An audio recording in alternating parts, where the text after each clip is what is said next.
Quer aumentar a sua renda trabalhando da sua casa? A Bruna, que já faturou mais de 3 milhões, vai te ensinar a como fazer isso. No curso dela, você vai aprender sobre marketing digital, vendas, crescer e faturar com o Instagram e muito mais. Ficou interessado? Clica no primeiro link da descrição. Não tem milagre, eu queria ser importante, queria ser um cara importante, mas com 8 anos de idade. Ah, é? Olha o que eu fiz pra ser importante. Você era criança, você pensava em ser o quê?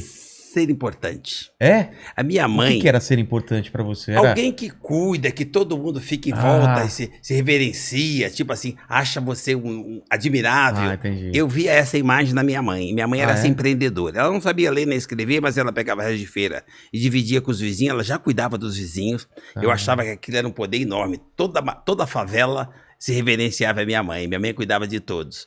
E a minha mãe era uma figura que todos os lugares ela era atendida de A a Z, desde da vizinha do lado até o prefeito.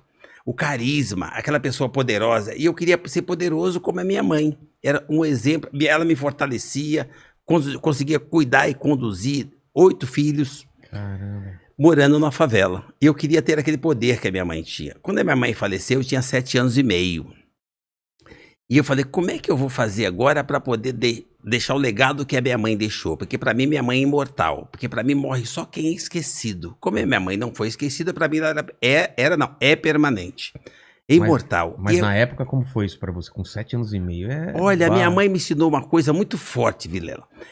Quando o sol entrava na festa do meu barraco de manhã, a minha mãe fazia a gente pôr o joelho e agradecer o privilégio de estar vendo o sol, o direito de mais um dia. Quando ela faleceu, eu estava tão forte nos meus valores que eu entendi que o recado dela era para a gente valorizar o tempo, que o tempo acaba. É. E eu entendi que o tempo da minha mãe acabou e eu não sofri. Eu só quis dar continuidade ao que ela fazia, que era cuidar das pessoas, ter a importância que ela tinha. Para eu continuar. Você pegou o propósito dela para você? Isso. Eu não sabia o significado da palavra propósito, porque eu nem ia na escola. Mas eu entendi que eu queria ter o poder da minha mãe. Olha onde é que eu fui buscar o poder. Eu arrumei um trabalho com 8 anos de idade para ensacar carvão. E com o dinheiro que eu ensacava carvão, eu trabalhava 12 horas por dia, porque minha mãe sempre me ensinou que o dia tem 24 horas. Ninguém precisa mais que 8 para dormir. Então eu sabia que sobrava 16. E eu trabalhava 12 horas ensacando carvão com 8 anos, e eu não achava que era exploração, que era trabalho escravo. Eu achava que era a oportunidade de eu ser importante, de eu buscar o meu grau de importância. Com aquilo eu conseguia ganhar um pouco mais de meio salário. Mas olha que interessante, eu pegava o meu meio salário, levava para casa e eu conseguia pôr na mesa café com leite e pão com manteiga. Porque o papai só conseguia arroz com feijão e o ovo porque a gente tinha uma galinha. Ah, é? Mas eu era o cara que complementava e conseguia pôr na mesa café da manhã, sendo o filho mais novo de 8 irmãos. Aquilo me dava um grau de importância, eu me sentia o máximo. E aquilo para mim virou propósito. O que eu posso fazer para somar na vida do outro? Eu mudei de endereço, mudei de estrutura, os tempos passaram. Para mim os tempos não foram difíceis, foram sendo diferentes. E o meu propósito continua o mesmo. Todos os dias eu saio de manhã com um propósito muito claro. De saber o que hoje eu posso fazer para fazer diferença a partir de mim, cuidando de mim, e em seguida o que eu posso fazer para somar na vida de mais alguém. Começando com os meus. É. Faz diferença na vida de uma pessoa, você faz diferença... Eu chamo isso de empreendedorismo. É? Empreendedorismo para mim é isso. Quando você levanta de manhã com um propósito claro de somar na vida do próximo.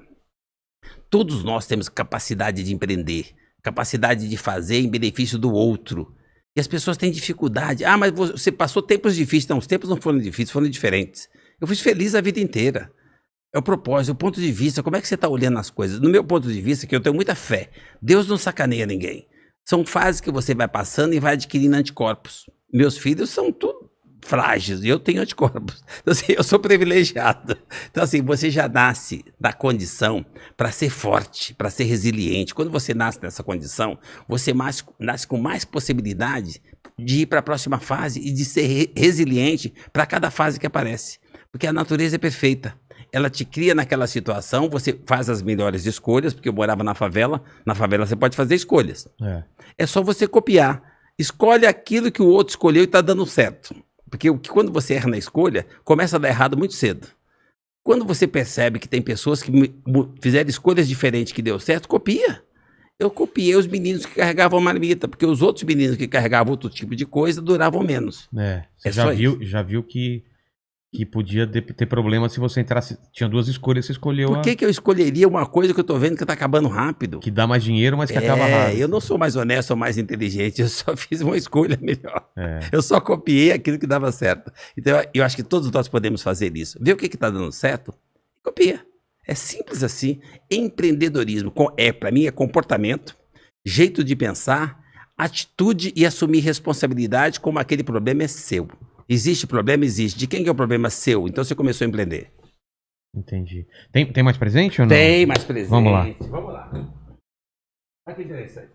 O catador de sonho é a história das latinhas. Como é que você veio empreendendo? Isso aqui vai ser interessante para você. Tá. Como é que você foi transformando isso com a imagem, com a credibilidade que você tem hoje? Tem a ver com o que eu criei.